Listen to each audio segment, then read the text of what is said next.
What is up, guys, and welcome to DT's Cool Cards. I'm Dalton, and we are here to build $1 million Pokemon business. Blah, blah, blah, blah, blah. One thing that I haven't done is mention to like, subscribe, comment. I don't think there's a notification bell anymore, but also check out my TCG Player Pro site where I sell singles and I have my seal product as well. Today, I want to talk to you guys about me cold calling other businesses, so business to business, to set up wholesale accounts with them. I'm going to talk about why I did it, my process, and ultimately what you probably want to know is how did it go? And with everything in regards to how it went, there was good and bad. But starting off, let me talk to you about the why I started doing this. And it's ultimately to drive business to business sales. When you're selling to customers, right, or if you set up a TCG player account or you have a Raising Cane's Chicken Fingers, the first thing you're always going to do is you're going to sell to customers. The businesses, instead of selling to other customers, is a very different mindset. Each entity has a budget, right? Whereas, when me and my wife, when we're talking about budget, how much money we spent, we have a certain amount that we don't want to spend or go over, right? A business is different. They need to deploy their capital just like we do. So they don't think about not spending too much money. They would think about not spending enough money to ultimately grow their business. Thinking about growing a business, you have to remember that a business is going to be top line focused, right? So we've talked about it before. Your top line is your gross sales, and we want to be sales driven and profit smart, but it starts with sales. We always talked about when I worked at Domino's, which is I've only had two real jobs my entire life. But when we worked at Domino's, we would always say that sales cures all, right? You want to fix any problem in your restaurant, do more sales. Another big reason why I did it is there's not a lot of competition. When you look at other Pokemon tubers, when you look at the big thing, right? The big thing is always bulk, right? Because bulk has the lowest barrier to entry, and that's cool and that's great. And we all get started with that. I've been listening bulk all day today, but you also want to look at things that have a higher barrier to entry or that are more difficult to start or do. When you think about doing other business to business, you're really putting yourself out there. You're calling other businesses, you're going and meeting people, you're speaking in front of people, you know, and some people don't like doing that. I've been hung up on. I've been told I'll call you back. I never get calls. I went somewhere yesterday and I was told to be there by 2 or asked to be there by 2, and the guy never showed up. I mean, those are just things that are going to happen, and that's difficult. I mean, I get it. It doesn't really bother me that bad. It's just part of the grind. But a lot of people have difficulty doing that.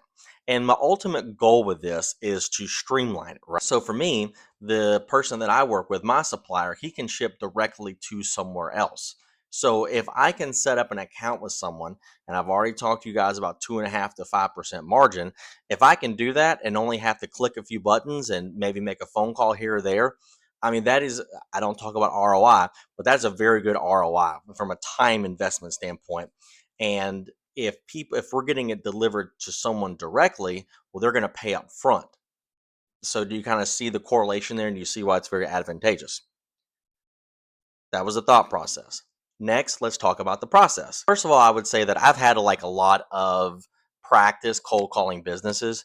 When you work at Cane's, you get to a certain point where you take over your ACI, and you reach, and your mind doesn't initially think about a school as a business, right? Well, a school is a business, right? So you're going to reach out to schools, you're going to do all that, but eventually you're also going to reach out to other actual like for-profit businesses.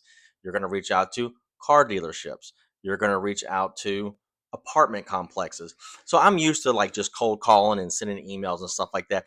And then also with the mindset, like with the entrepreneurial mindset, and I'm not the best at exhibiting it every single day, but it's just to do it. Like you just do it. When I was growing up, there was like this brand of clothing. I don't know if it's still around, but it was like no fear, right? That was the thing growing up, was just do it and no fear. And to me, those are like two pivotal mindsets when it comes to the entrepreneurial mindset. I just said mindset like 4 times in the span of 2 seconds, but you have to have no fear and you just have to do it. So it doesn't really bother me that bad to put myself out there and make these phone calls. So with the help of AI, calm down everybody, I wrote like a very basic script. I did watch a few like TikTok videos. Watch which TikTok videos you watch. You know what I'm talking about. You know, the guy with the bald head and the super tight clothes and the flippy floppies. No, he wears like velvet, loafers or whatever. Just remember that you're a normal dude and speak like a normal dude. At Kane, or I almost said at Cane's. I don't work at Cane's anymore. At DT's Cool Cards, we always want to be authentic and genuine. Be yourself, right? So don't, when you're thinking about writing a script, when you're thinking about calling somebody, and calling might be too difficult for you on the front end. If calling is too difficult for you, just show up. If showing up is too difficult for you, start by writing an email, and that's where you can kind of use leverage AI. And then I Google mapped just local area card stores. I typically started at 5 mile radius, and then I went to lower reviews or lower review count. And the reason I went for lower review count is, well, they're going to be newer stores. Newer stores most likely won't have Chinese products. And I will say the other thing is, like a side note, I'm not going to say I got ahead of it, but I did a pretty good job of not necessarily, I mean, it was luck, just so we're clear, but I got a little bit ahead of where Chinese was going, because I would say like a month and a half ago when I first started doing this, I wouldn't get the best reception, but now, I'm getting a lot more traction with Chinese because Chinese is growing in popularity. I'm in one of the discords like that you get off that you find on YouTube or whatever, and I mean, right now, I mean, they're all talking about how Chinese is just skyrocketing, right? And then what I would do is I would call, hey, my name is Dalton with DT's Cool Cards. Is there a manager available? Now, at first, and I shouldn't say this, I was just calling to say, hi, my name is Dalton. Is there a manager available? I mean, that immediately just sets people off, So that's when I would say, hey, I'm Dalton with DT's Cool Cards. And is there a manager available I can speak to about wholesale purchasing Pokemon cards? And most of these stores have like 3 to 4 managers. And then I just kind of yapped, offered them, hey, this is what I can do. And again, I'm very polite and I'm very yes sir, no sir, but I'm also very like very much me. You know what I mean? I don't really know how to describe it. If you've ever like met me or talked to me before, you would kind of know. Even when I worked at Canes, I would deal. I mean, you're working with teenagers. It's yes sir, no sir, yes sir, no sir to them when they're speaking to, but you're also going to do, I don't really know how to describe it. And then after that, what I would tell them is, hey, whether you want to buy from me or not, totally cool. But what I want to do is I want to come to your store, bring a box or two. These are on me because, like, again, the Chinese thing hadn't popped off yet. And the other big thing about Chinese is authenticity, right? It is very hard to comp Chinese products because on eBay, most of them that you sell are not, or the most of them that you see are not accurate, are not real. So the price that you see on eBay are like, if you go to like price charting, it's not going to be right because that's going to include all of the fake like stuff that goes into it. And I would say another thing people talk about is proof of concept. That's what it is, proof of concept. And I got a really good proof of concept with this when I was selling out of the back of my car. I mean, I was just banging Chinese stuff out of the back of my car. It was selling just really fast. So, and then I understood that it grew with my customers, I knew that it would potentially could and would and has grown with other businesses as well, right? And then I would say, hey, whether you want to buy from me or not, I want to come and shake your hand. Now, that might be something you might think of weird to say to another person, but I will tell you, there's a friend of mine. His name is LJ, and he actually just opened his own batting cage in El Paso, and LJ is so good. We call it lip service. He's so good at lip service and like speaking to people and communicating with people, and it doesn't come across as inauthentic, but he just kind of hams it up, but it's in a way that just makes you feel like so good, like you kind of listen to his, you believe him, you know what I mean? And I mean all this in a good way. So when you tell another human, hey, I just want to come by, shake your hand, introduce you face to face, leave a couple boxes with you. If you want to buy from me again, cool. If not, hey man, no big deal. I am going to be your customer in the future if I want to, buy some singles or, get something for my kiddo or for my wife or whatever, right? And let me tell you, this works wonders. In a hobby typically like Pokemon, you're going to deal with, I mean, just a lot of like people like me that are nerdy, and I'm actually outside of work, outside of business, I am extremely introverted. I mean, I'm cool sitting on the couch, playing PlayStation, reading a book, listening to music. I mean, I'm just good. Like I'm very much a homebody. I don't necessarily like to talk to people a whole lot. But when you're talking about business, I mean, that's where I kind of have to come out of my shell because it's part of my job, right? And that process that I use for the most part worked pretty well. I will say that I guess we're not kind of naturally get into how did it go. So I've called 20 businesses, and of those 20 businesses, I have 4 accounts, right? Now, and you might say, oh my God, only 4 accounts. Jesus, this guy sucks. That's part of it, right? The way that you build this business is, I mean, you're planting seeds. You're planting seeds and you're going after it all of the time. The only reason I haven't called more businesses yet is because I don't have a lot of Chinese product right now, which is probably an error on my part. I was just trying to stock up for the May Mayhem sale, and probably wasn't my best decision or whatever. There's Frankie's butt right there. Probably wasn't my best decision, but whatever. So I have probably like 10 or so cases of Chinese product on the way, and that's where I'm going to start using it to kind of build everything, not necessarily back up, but just kind of start to reignite. But I will say the accounts that I've been with, I've been very happy with.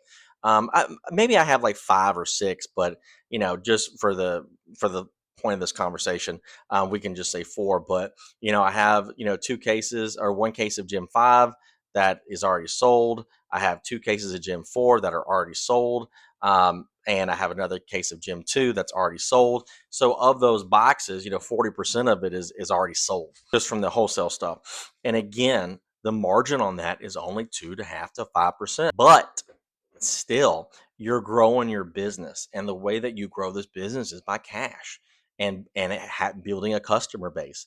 And the more 2.5 to 5% customers that I can get, you just have to think how it all works, right? How it all comes together. And I think about Winston Churchill. I know it's like so weird to say, but I think about Winston Churchill when he was doing like his World War II address, and he said, "We'll fight by land, by air, by sea. We'll fight, in the streets." And that's how you have to take this business. Is you have to take it by a multi-pronged attack: land, air, and sea. You got to do bulk. You got to do singles. You got to do sealed. You got to do wholesale. You got to do graded one day again, right? You have to do graded plays, and all that comes together to build your business and scale it long term over time without sacrificing one or the. Well, you're going to have to sacrifice to an extent. When you look at a pie, right? That pie only has so many slices, and you can maybe try to make those slices a little bit smaller, but you've only got, I think a large pepperoni pizza is like 14 inches. You only have 14 inches. Is it circumference or diameter? I have no idea which one it is to work with, and that's all that you have. So with this, I have to understand where I guess my mistake came in or whatever of prioritizing my TCG player, which sales have gone up, all that's kind of good and great and all that kind of cool stuff. But I don't have as much money for the Chinese or the wholesale. And the other thing I would say with that is 2.5 to 5%. Okay, you know what? I get it, but that 2.5 to 5%, one, it adds up, and then two, the other thing that it does is, let's say that and again, percentages don't pay bills. Cash pays bills. If I make 9% on a single sale, right? Well, that's when I think about the 2.5% that goes into that to make that 9%, 11.5%. When you look at bulk, right now, obviously you would need a tremendous amount of bulk to make up any real decent percentage, but that's still the point that I'm making is all this adds up to be a profitable, long-term sustaining business. While everything slows down over the summer, businesses still need product. There's people still going in and out of local card stores. So overall, guys, that was my thought process with this. This is why I want to share that video. There's been some good. There's just bad. I guess a few other things I would add with it is, I've been hung up on. I've already mentioned that. But I've also I don't want to say made some friends, but I mean, I've made some cool connections, and I do legitimately enjoy meeting new people and talking about Pokemon and talking about shows. That's all I got today. Hopefully I can scale this down and trim this down to under 16 minutes, but that's all I got for you guys today. Y'all have a good one. DT's Cool Cards out.